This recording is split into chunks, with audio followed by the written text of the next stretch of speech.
Hello, friends. Greg Koukl here. Stand to Reason is the show, and I appreciate you being part of the audience here today. And I look forward to talking with you. If you'd like to give me a ring, 855-243-9975 is the number here during our live broadcast hours from 4 until 7.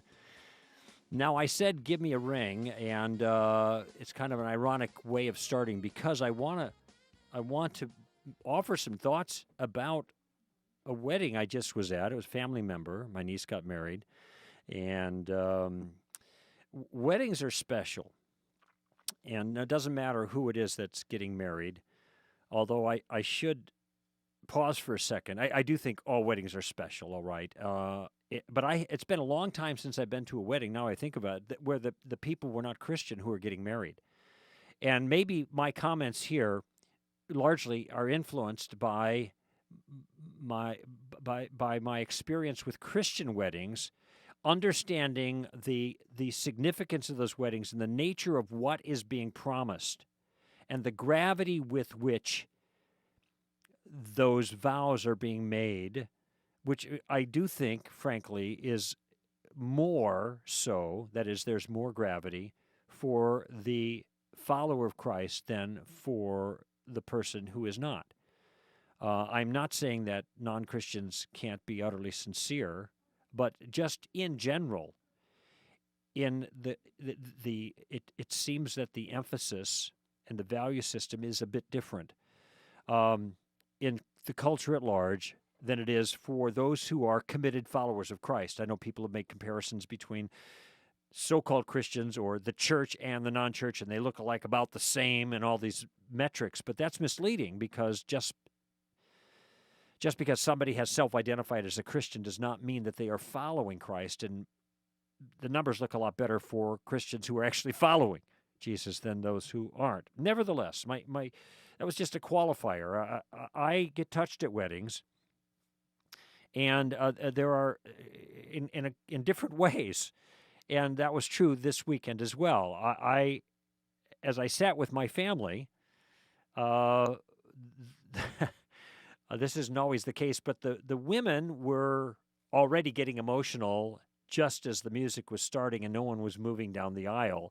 And I didn't feel particularly moved until the bride made her entrance. And I don't know how to describe it or why it's the case, but there is something noble in my mind about the audience getting to their feet and turning to look down the aisle to show respect and honor for the woman who is entering the room. What is that? I don't know, but I thought, well, I'm going to be okay here. I'm not going to get emotional at this wedding. And when I stood up, there I went. It was touching.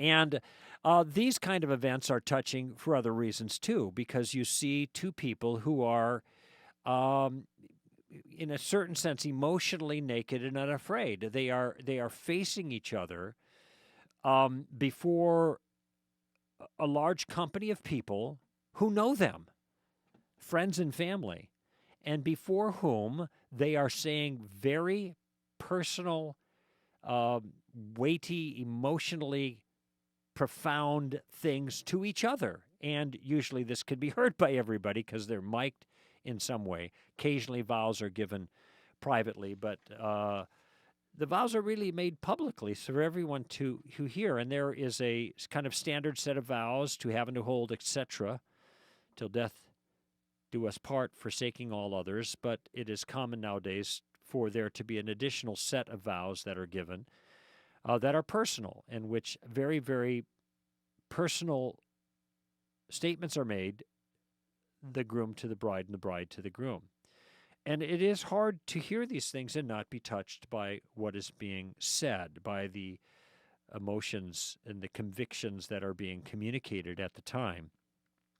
And then, as the vows are given and the message offered by the pastor, and this is why I think it's particularly significant when there are Christian followers of Christ who are getting married, because the pastor generally has something very poignant and specific and oftentimes politically incorrect to say about these relationships, identifying the God-given purpose of marriage, the proper roles of husband and wife, the commitments that are being made, the role of the community in establishing the marriage and holding each person's feet to the fire, so to speak.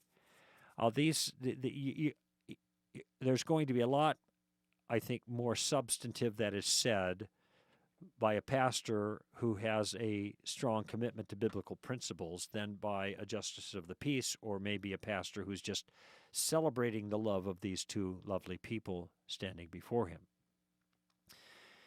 But what happens, I think, for an audience, and this is a good thing, though it is somewhat painful, what happens is that those who are in the audience who are married have an opportunity to review their own pledges and their own commitments to their spouses, sometimes pledges and commitments that were made years and years before, and reflect.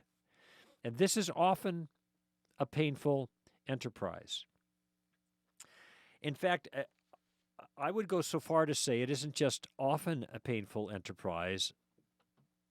I would suspect that it is difficult for any married person who takes, how can I put this, who is thoughtful about these things and self-reflective, and who are people of virtue and care about fulfilling pledges, being virtuous spouses and the like. It is difficult for any of them to listen to the new vows of this couple being married without suffering a bit of conviction, because the things that are said on a wedding day and the vows that are taken are so lofty that one can't hear them without realizing how far short he or she has fallen in the years since they've been married. This happened to me, and I think it happened to everybody.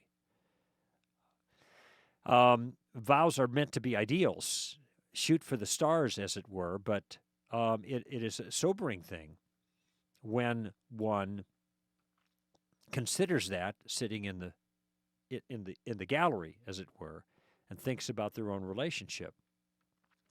And I think under the best of circumstances, it causes us to reflect and reassess and ask ourselves, not are we keeping those lofty vows, because no one does them perfectly. And as Francis Schaeffer said, all utopian expectations turn out to be cruel in the end because they can never be fulfilled. Nevertheless, it's a good thing to shoot for the stars. It is a good thing to pursue those expectations, to aim high, and then periodically reflect and reassess and make course adjustments. In this regard, though, I remember something I saw on a movie many, many, many years ago, and I was channel surfing as a single person and happened upon an old black and white film in which I saw one short scene, and I don't even know what the film was, who the actors were, but the scene stands out because of what was said. They were a man and a woman looking at a book, standing up, looking at something written in a book, and the man read what was in there and then read it a second time. And it stuck with me because it was something they both were reflecting on in the movie. And the phrase was, a man's life is like a diary in which he means to write one story, but he writes another. A man's life is like a diary in which he means to write one story, but he writes another. And every person who stands at an altar has a story in mind that they plan to write. And the story that is, the life that is lived is never like the story that they plan to write. I'm not saying that it falls short of that. I'm saying that it's different. And in some ways, it almost always falls short of our expectation. In other ways, it's much better than our expectations. Most of the things in my life are actually better than I anticipated them being. Maybe when I was a college kid, I didn't really have much of a trajectory in mind, but when I think of the things that I've been able to participate in, the people I know, the relationships that I have, the work that I've been able to do, all of these things, it's a better story than I was planning to write for myself without Christ, that's for sure.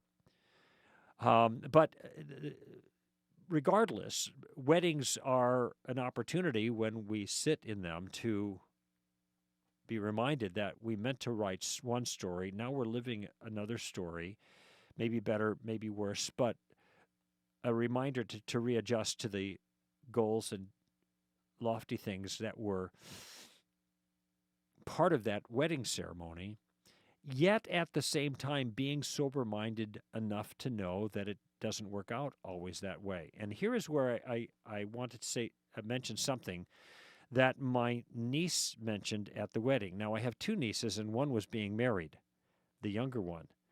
The eldest, 4 or 5 years her senior, has been married already for a number of years, has one child, and is going to have another soon. She was the matron of honor, and as is often the custom during the reception, the members of the wedding party make a toast. Oftentimes there wasn't any alcohol here, so there were no toasts, but there were things that were said and confident and encouragements shared during the meal by different members of the wedding party. And in this case, Lauren, the eldest, gave a word to Lindsay, and there were many things in it which were wonderful, and I was glad that my own daughters were listening. Actually, my 6-year-old wasn't paying that much attention, but my 9-year-old was, and I'm looking into the future, hoping, trusting that the kind of friendship that was expressed in the words between my nieces would be one that would eventually be uniformly expressed between my daughters. And if you're parents of kids, you know what I'm talking about, parents of younger children. But something that Lauren, the elder sister, said stuck out for me, and it is quite simple, but I appreciated so much the comment given in the context of a wedding in which there is so much triumphalism kind of and high expectations appropriately expressed. This is what you do at weddings. You look to the future, you make promises, and you shoot for the stars. But here's what she said. Lauren said, Lindsay, the bride, Lindsay, your best years are ahead of you, and so are your worst years. And it wasn't a downer comment. It provided an appropriate sense of balance to the event. Because those of you who walk with the Lord and are married know that there is no relationship on earth that is as powerful a tool in our lives to make us more like Christ than our marriages. And indeed, there's a fabulous book. I've recommended it here before, and some of you may have read it. If not, make note of it now. It's called Sacred Marriage. And the theme of the book, which is captured in its subtitle, is maybe marriage is not designed by God to make us happy, but it's designed by God to make us holy. That's the sense of the subtitle. Maybe marriage is designed not to make us happy, but to make us holy. And it's a wake-up call to realize that God's commitment to us is to make us like Jesus. And so he's going to use the tools that are most effective for that. And I know that my own selfishness, my own self-centeredness, my own ego, my own egotism, all of the above and more have been profoundly challenged by not being a husband and being a father. And these are things that are not fun to have challenged. All discipline for the moment seems not to be joyful but sorrowful. Hebrews 12. But afterwards, for those who have been trained by it, yields the peaceful fruit of righteousness. So we go through the discipline in our lives, and God uses the relationships around us for that purpose.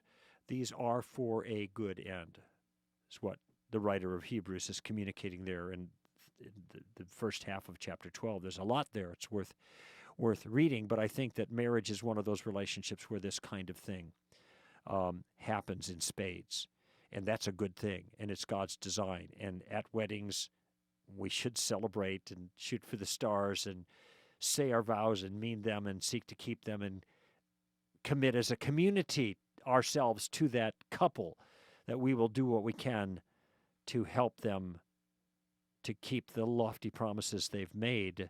But it's also a time for us to reflect on that as well, but also a time to be aware, as the matron of honor did in honoring her sister, offering that word, yes, the best of times are ahead of you, but also the worst of times. And not worst in being bad, evil, but worst in being hard and challenging, and good in the hard challenge, because that is the very thing that God is using to conform us to the image of his Son. And here we are at that wonderful verse that is not usually quoted in its entirety from Romans 8, and let me close my thoughts with it then. Romans 8:28 and I think 29. Here's the whole thing. We know that God causes all things to work for the good for those who love him and are called according to his purpose. For those whom he foreknew, he predestined to become conformed to the image of his Son. And there's the telos, there's the end, there's the goal, there's the purpose. God will work all things for our good. He's going to cause them to work together for those of us who are called according to his purpose, in the sense that he will use them to make us more like Christ, which is the best end imaginable. All right, I'm Greg Koukl. This is Stand to Reason. I'll have your calls in just a moment. You can take STR with you through our apps for iPhone, Android, and iPad, available for free from iTunes or the Android market. You can listen live to STR's weekly webcast, to podcast archives by all of our STR speakers, check the STR blog, and access timely and practical resources on many subjects, including the latest Solid Ground, Greg's mentoring letters, and much, much more. You'll have STR resources at your fingertips in a clean layout with great features and functionality. It's free, so download the app today through iTunes or the Android market and start carrying STR with you everywhere you take your phone. Just one more way that STR is seeking to increase your knowledge, wisdom, and character.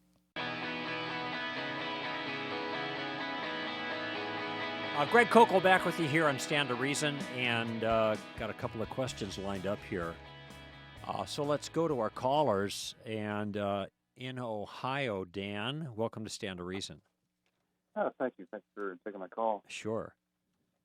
Real quick, I'm at work, so if I happen to disappear, it's because I had to go. But I want to let me hash this out real quick. All right. I've always had a little bit of trouble, even though I've been in Christian for many years. I've taught the Bible. Of course, you can't know it all, but I've been trying to hash out the question of the Calvinistic view, not Calvin himself, but the type of view that God's sovereign, God's choice. Now, I listened to John MacArthur, and he has a wonderful dissertation on that, but I'm still kind of stuck because I wrote a few things down.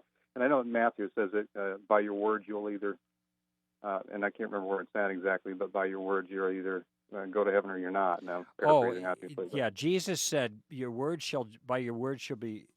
shall be justified, and by your words you shall be condemned." I think that was Jesus, or he said, "Every idle word that you speak, one will give an account of in the day of judgment." But I think he had something very specific in mind when he made those comments. I don't know if you want me to comment on that or not, or there's something else more front and center for you. I think that's just part of my problem, and I kind of figured it was probably a context thing as far as that goes. But I know the Scripture says that no one comes to the Father unless they're called. All that come to the Father, and then other verses says, all that the Father gives me, I lose none. Now, I'm probably getting these a little wrong, but sorry. No, you're right. My Raise up on the my last sheep. day. Right. That's John My John 6. Yeah. My sheep hear my okay. voice. Right. That's John 10. Okay. And then it seems to me like we're justified by our condom our we're justified. We justify our condemnation by our rejection of God, in one sense, but we can't be just. It seems like we can't be justified by our condemnation if we weren't called in the first place. How does that hash out? Well, I'm not exact. I think I know what you're getting at. Let me try to just to address in general, and then you tell me if I'm addressing your question itself. Biblical, Orthodox, classical Christian theology holds that human beings are fallen from the womb. That is, in virtue of the fall of Adam, humans are born broken. And that brokenness manifests itself in rebellion. This, by the way, is biblical anthropology. It is not Calvinistic or Reformed theology alone. It is Arminian theology as well. This is Christian theology. And for one to deny the fall and the inherent brokenness of man is to go off the reservation theologically. In the 4th century, at the time of Augustine, there was a teacher named Pelagius, and he held an errant or heretical view of this. He said there was no fall, and that we are each responsible for our own fall. So, classical Christianity. That would be by works, then. Yes, exactly. So, classical Christianity holds that that one is fallen from the womb, but held responsible for his rebellion against God and properly under judgment for the crimes that he commits against God, and also for suppressing the truth of God with unrighteous motives, and that's in Romans chapter 1. Okay, so now how do we get rescued from this? And this is where you start to see a diversion. All Orthodox, and I mean small o Orthodox Christians, teach that only Jesus can rescue us. And we need his work on the cross to rescue us from the Father, the punishment that the Father is given. So, okay, now, but we're lost. We're slaves to sin. We're slaves to Satan. We are spiritually dead. We are disconnected from the life that only God can give. We're unplugged. So if we're unplugged, we don't have the power to plug ourselves back in. We are suppressing the truth in unrighteousness. We are not seeking God. We are held captive by the enemy to do his will. The whole world lies in the power of the evil one. And all I'm doing is quoting Bible verses that you probably are familiar with to show that we're in. But does everybody have the access to the plug? I guess is what. I'm working up to that. Okay. We're in deep yogurt, to put it simply. We're in trouble, and we need to be rescued. Okay. Now, at this point, everybody agrees who's on the reservation theologically, but then there is a divergence because we all agree that God has to act to rescue us, and not just act by sending Jesus. He's got to act on us. He's got to do something on us individually to rescue us. And here's the way I put it, and this I think simplifies the two views in a way I think that we can manage them and keep them distinct. We all agree God's got to act. The question then is, how much does God act? Does he act on us to bring us halfway, or does he act on us to bring us the whole way? And when I say halfway, all I mean is that he works in such a way as offering grace to human beings so that human beings are somewhat neutral and then can decide one way or the other for themselves. Without God's grace, we are always going to decide against God. Okay? So Arminians generally would say, well, God is going to give enough grace so that you are neutral and you get to break the tie. All right? And a Reformed person, like a Calvinist, will say, no, God is going to give grace to rescue completely. And that's completely in God's hand. But he doesn't give it to everybody. So the Arminian would say everybody gets half grace, where the Calvinist would say not everybody gets full grace. And that's where the difference lies. Both argue that human beings, or they both hold that human beings are guilty. They are worthy of the blame that's placed on them, and they will be punished for their crimes against God. Okay. The Calvinists will say God just passes over those that he does not choose to bring into his kingdom as a bride for Christ, and lets them do what they want, which is to continue rebelling, and then he judges them at the end. It's not his fault that they're rebelling, it's their fault, and they are being punished for their rebellion. And those who get saved are saved because of God's grace and God's grace alone, which is unmerited. And so God's fully responsible for their salvation. On the Arminian side, those who go to hell because they chose, in spite of a measure of God's grace, to reject his offer, his approach to them, however that is, whether it's through nature or through the specific gospel of Jesus. Either way, they're still guilty for rejecting it. And if they accept, then they get the benefit of Jesus in virtue of their libertarian free will choice. So in both cases, you have those who reject are guilty for their rejection, and those who accept Christ get the benefits of Christ. The difference is just in the details of how much of how the grace of God is working in each case. And of course,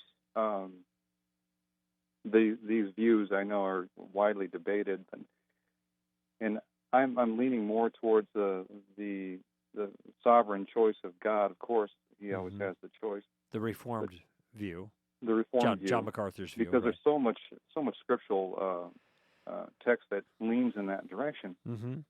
I guess in everything that you explained, it seemed to be okay. Here's the views. Pick one, and I'm trying.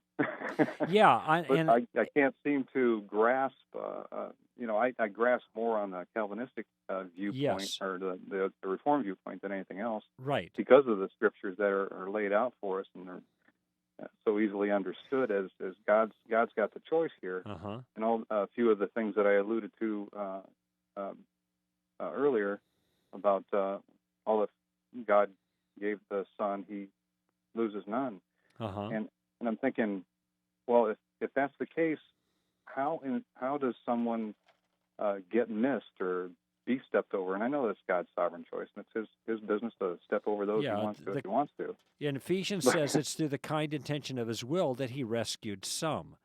Now, and this is where it just, I think this gets emotionally difficult, and I am with you in that I hold a Reformed view of salvation because I think that this is most consistent with most of the scriptures that speak to this, and that there are some passages like the John 6 and the John 10 passages that are so straightforward that as to be almost unequivocal. I cannot imagine these verses read in a non-Reformed sense without doing serious injustice to the passages. Now, there are other passages that you could read the other direction. I realize that. I just have to look at what seemed like the preponderance of Scripture. So I hold the view I hold, although I am emotionally uncomfortable with it in a certain fashion. Which we don't necessarily have the right to be. Well, I'm not examining that. I'm not going to beat myself up for feeling uncomfortable. Well, yeah. But what I about mean by that is that the whole idea of we work in a visual way, I guess, and we see things as fair and unfair. And you said it earlier about cultural milieus. But if it doesn't seem fair that God would skip anybody, I think I don't want to act like that or think that way, because I know that God's choice is Let me God's ask you a choice, and I question. have no right. Yeah. Yeah, go ahead. Sure. Yeah. And so we have our emotional response. We try then to we try to instruct our emotions, sometimes with the truth. Sometimes it works, and sometimes it doesn't. To me, the most important thing is that we affirm what we have good reason to believe the truth is, even though emotionally we're not always comfortable with it. Incidentally, sometimes that subjective response that we're having should not be ignored, because there are times when there is, I'll just call it an intuition right now, and I'm using that term in a philosophic sense. There's a deep awareness we have of a truth that seems to be inconsistent with what our reading of the text is or our theology, and that might be a wake-up call to maybe take a second look at our theology. And so, we can hold these convictions with a little bit of a loose grip if they are troubling to us for a good reason. I'm not saying we abandon them, but if they're troubling to us for a good reason, then we want to be aware of that and alert to that. Ultimately, I think. Go ahead. Well, there's sometimes I have. We all have doubts, like you've related before, but sometimes I think, well, if I'm having trouble with this, then God is working in my heart, so I know that, and I have Scripture to actually back that up. Then I have these, even though I'm not extremely concerned about my salvation in the sense that am I saved or am I not? Because I believe that I am, because we have the witness of the Holy Spirit with me. And plus, you fulfilled the requirements. Plus, you fulfilled the requirements, right, which is putting your faith and trust and your confidence in God's rescuer, Jesus right. of Nazareth. But so, my trouble, I guess, is the good folks that I run into on a regular basis that have such a deep concern for this. I don't have an adequate answer, and I don't know that I ever will. But I mean. Well, did you ever think of this? And I don't know if this addresses the issue so much, because I can see people's reluctance to want to think that God saved some rather than others. And why didn't he save them all? Did it ever bother you that God never saved any of the fallen angels? That there was no salvation plan of any kind for any fallen angels? Yeah, I have thought about that quite often. Okay, well, I've never talked to anybody for whom that bothered. Okay. Well, it bothers me in the sense that it's part and parcel to the problem that I'm having with this flip-flopping. Am I sure? Am I not sure? Not about salvation, but am I? Which viewpoint is actually accurate? Yeah. And how do I justify it one way or the other? Right. Well, this is where I think you have to go back to the text, and I like I said, I think, especially those passages you just mentioned, the John 6 and then the John 10. But it's not just, though. There's a lot of other passages that seem directly to be related to God sovereignly working. Because of those passages, I have to come down on the side of the Reformed view, even though I understand how people are unsettled by it. And then they ask the question, why didn't God save everybody? And, of course, that's a question that could be asked of either side. Well, on the Arminian view, why didn't God save anybody? Because he made the rule that you have to freely choose him. Well, why did he make that rule? Why didn't he just save them without making that rule? You can always advance that kind of objection, it seems to me. Well, I've always answered it with the thought that, God knows the end from the beginning, and he knows who will choose them. I've always answered it that way, but then I've heard arguments that refute that pretty well. Well, that is not what election is. Election is not prescience. It isn't knowing in advance. Foreknowledge isn't knowing beforehand. Omniscience is knowing beforehand. Foreknowledge is synonymous with election, because Jesus was Romans 8. And there's a number of places where you see this. Notice that Jesus was foreknown from before the foundations of the world. That doesn't mean that God knew what Jesus was going to do and he died on a cross. That means it was the plan of God that he would do that. So foreknowledge in this sense is a synonym for election, however you want to construe the election. It is not God knowing something beforehand. That is an unfortunate result of the way the words sound. He knows the people. He doesn't know the acts. Let me back up. Of course he knows the acts, but that's not what the statement is making. Those whom he foreknew, he predestined to become conformed to the image of his Son, the Romans 8 passage. So he's foreknowing the people. He is not foreknowing the actions. That's not what the verse is talking about. So foreknowledge is a word that is synonymous with election. And I think when you look more closely at those words, that becomes more evident. And I don't know what to say. I'm not the least bit troubled that God had no rescue plan for fallen angels. They're despicable things. But look at human beings are fallen as well. And what did God do with human beings? Well, he saved some. And then we count it, we are tempted to think of it as a vice. So that is, nothing wrong with him saving no fallen, despicable angels, but when it comes to human beings, he decides to save some fallen, despicable human beings. Well, then that's a vice. He should have saved us all. Great. And so I'm choosing to see it on the grace side. You know, it's unmerited either way. And the thing that troubles me, and I'll just leave this out there, Dan, because I don't have an answer for it. The thing that troubles me isn't God's election. It is the nature of the fall, and the fact that we're born fallen. In a sense, I'd feel more comfortable with Pelagius's view, that we each kind of bear our own guilt, that we're all born like Adam was created, morally neutral and morally pure, and then if we falter, then we have no one to blame but ourselves. As it turns out, though, we are born into a fallen race, and the ramifications that apply to that, and that's the part that troubles me. Angels didn't have that because they didn't reproduce. We have to lean a little more, I guess, sometimes on the fact that the miracle is the grace that even chose us at all. Yeah. So one other way to put it is the thing that bothers me the most theologically is the thing that everybody from both sides of the aisle, from the full range of theological perspectives within the pale of Orthodox Christianity, it's the thing that they all believe in, and that is original sin.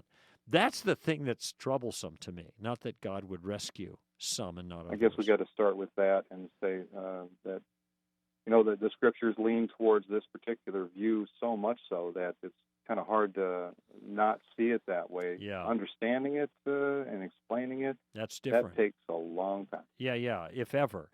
And this is where, for me, my biblical anthropology drives my biblical soteriology.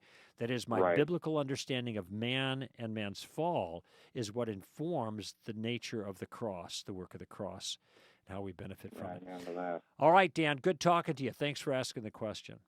All right, take care. Okay, I appreciate that. Let's go to break. I'm Greg Koukl.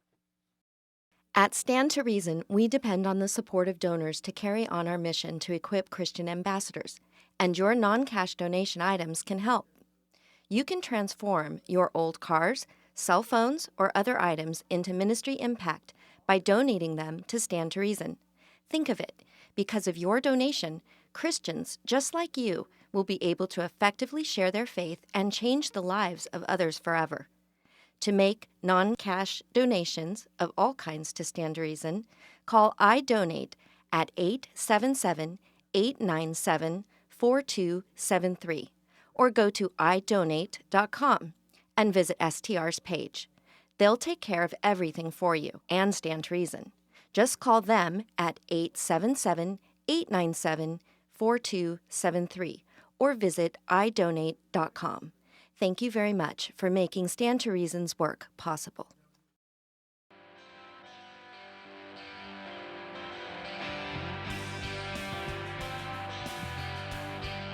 Well, the issue of salvation we talked about last caller, I've said this many times, and I'm just going to say it again. Life is not tidy, and theology is not tidy, and the Bible's not tidy, and Christianity is not tidy. There are lots of loose ends. And I really don't hold out forever being able to tie all of those loose ends off nice and neatly this side of the resurrection. I have to go back to the text and do the best that I can with trying to understand these things taught in the text, taking into consideration the full counsel of God. And I don't mean the sense of balance where you take a little bit of this and a little bit of that, you take a little bit of grace and you take a little bit of law, and grace and law balance each other out. No, that's not what I mean at all. What I mean is that we take the text, we take the full counsel of the Scripture on it, and we try to come up with a coherent doctrine that reflects as much as possible that full counsel, knowing that there's going to be outliers, knowing that there's going to be verses that don't seem to fit in. And I don't know what to do with them. It's the best we can do. I don't want to go with the minority report. In other words, I don't want to go with the minority verses and then somehow capitalize on those and ignore the majority. I'm going to try to go with the majority report, so to speak. And I don't see that we have any other choice. Like I said, theology is not tidy. Let's go to Washington. And Holly, welcome to Stand to Reason. Thank you. So glad you waited so long. Thanks for your patience. Oh, you're welcome. It didn't feel that long. So my question is regarding vaccines. Mm-hmm. We are planning on doing overseas missions, my husband and I, and we have 2 boys, and so we're probably going to be, in third world countries, we're assuming, and so we're looking into the issue of vaccines. And while I was reading it, I came across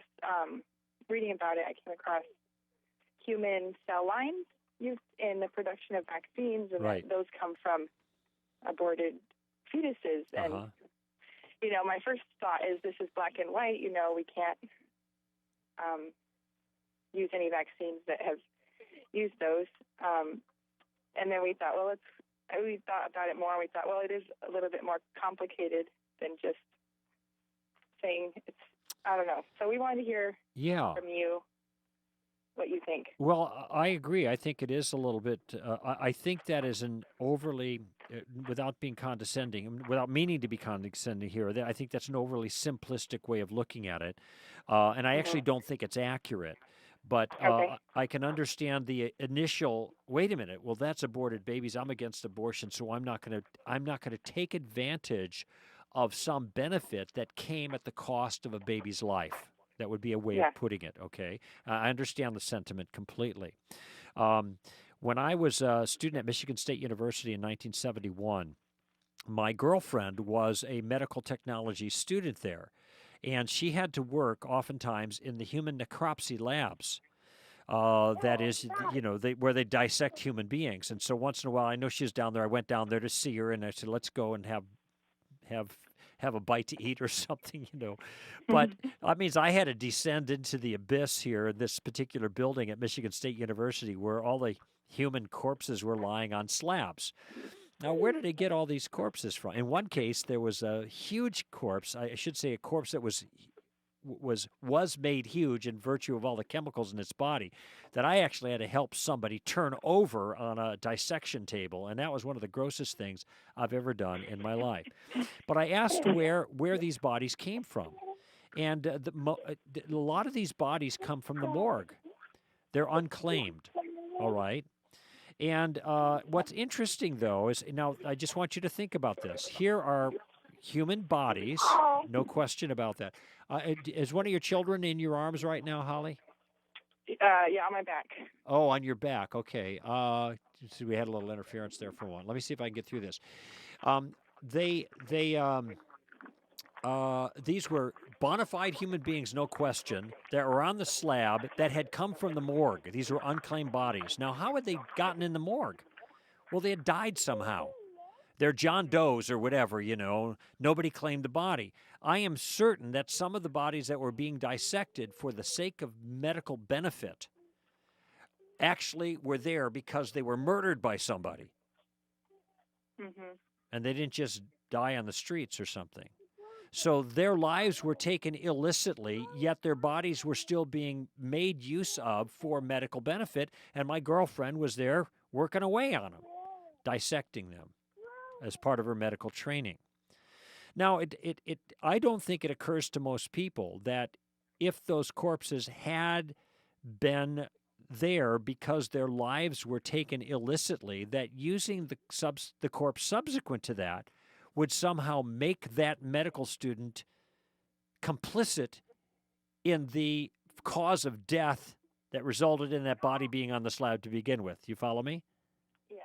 Okay, so if that's the case, and I just think that's pretty straightforward, maybe these people got knocked on the head out in the alley somewhere, and now their body's on the slab and we're making benefit, but dissecting them for science sake doesn't make us complicit in the murder of that individual. By the same token, if the corpse in question is a very, very small corpse of an equally valuable human being who is not yet born, but who had been killed illicitly through abortion, is it not still the case that we can legitimately use that corpse for some benefit that might befall someone in the future, that someone in the future might take advantage of?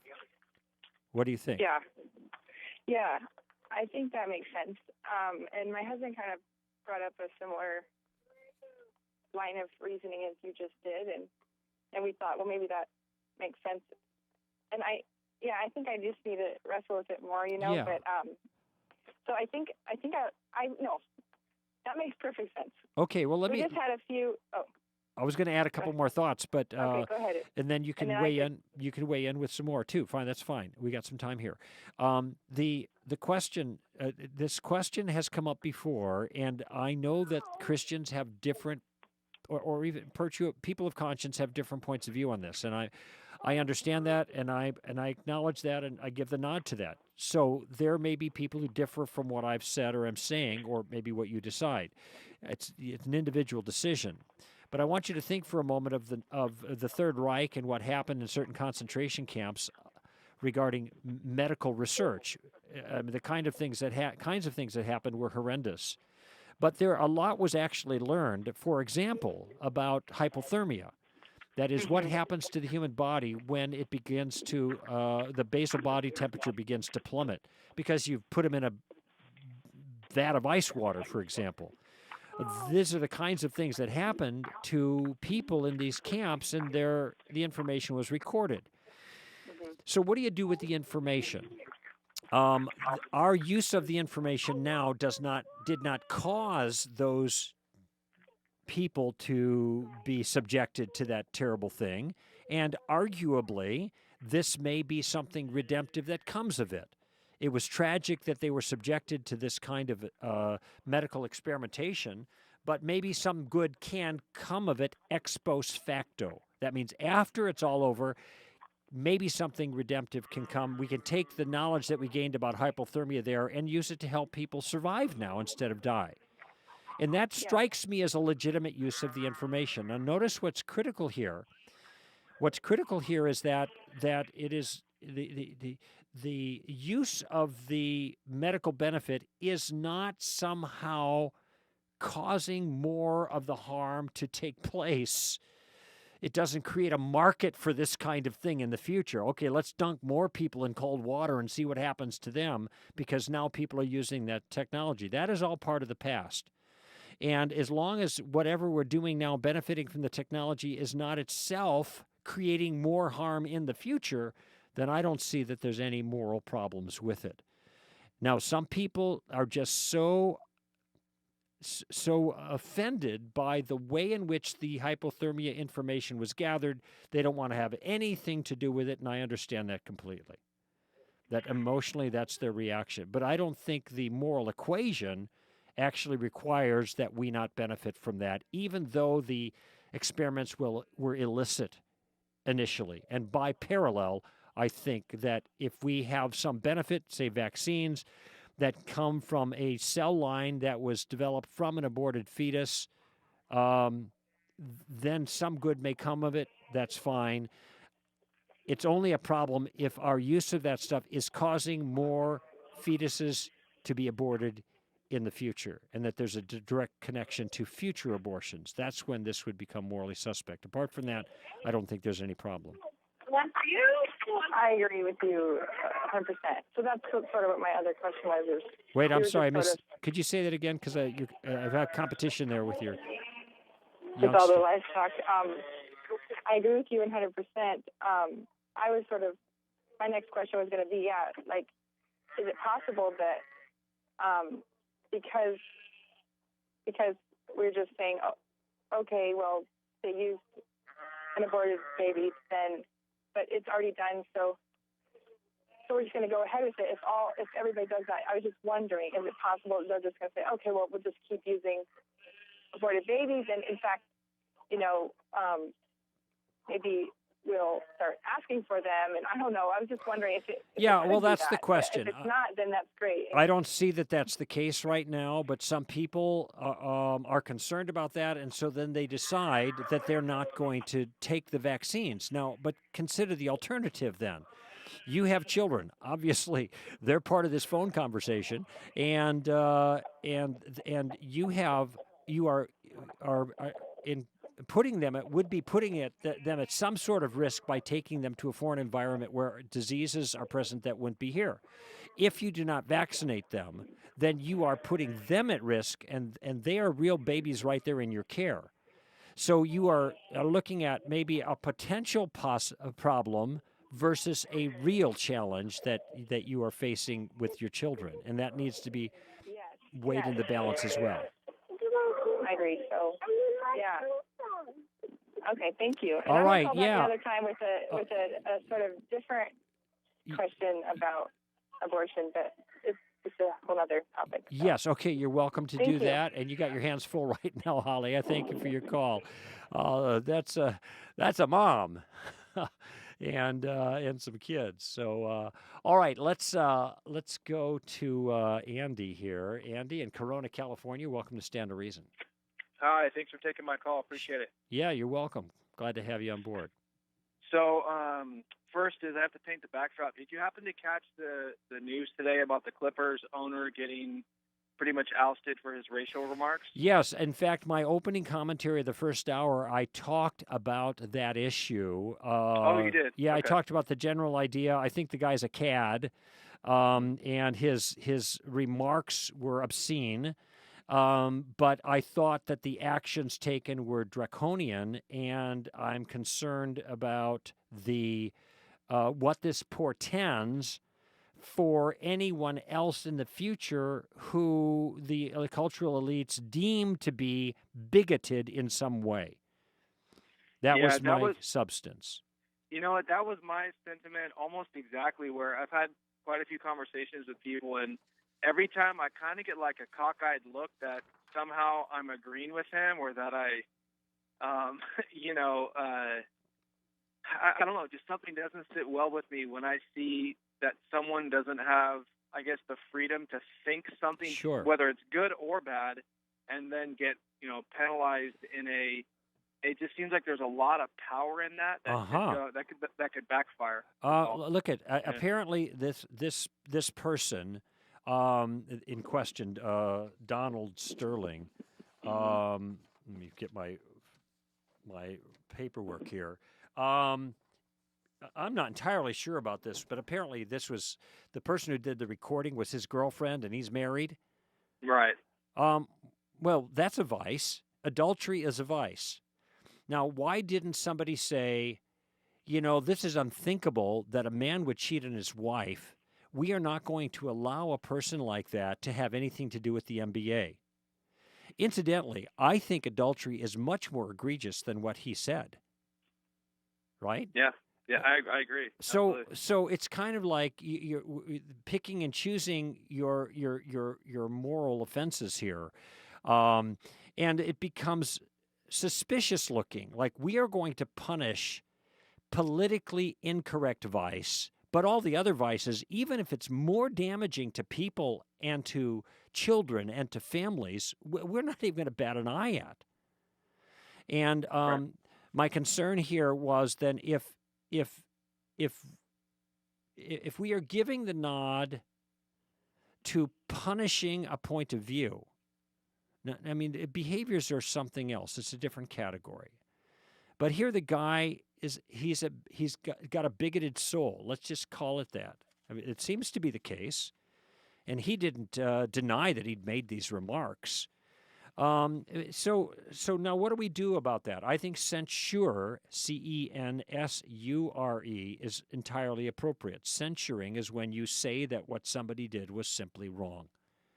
And I think that the House should come down on him in that regard. But there's a whole lot of other things that are going on now with regards to his case, where he is being forced to sell property that he owns, which is the Clippers, and there's a bunch of other decisions. And I don't know all the details and what the contractual arrangements are with the NBA and all that other stuff, and that they may be relevant from a legal perspective. That is, maybe the NBA is acting within its proper domain and is able to dispossess an owner from his team unilaterally if the guy doesn't want to sell. I don't know who decides on who's going to buy it then. Do they get the team at a discount? I mean, how does that work? Right. But when it seems all of these, so with legal questions aside, whether it's right to punish somebody for being a bigot, that's the question that I raise. Right. And to me, it kind of started making me think more about, from a Christian perspective, and in the way that you put tolerance in the classic sense, where you don't agree with something but you put up with it, right? As Christians, where do we draw that legal boundary?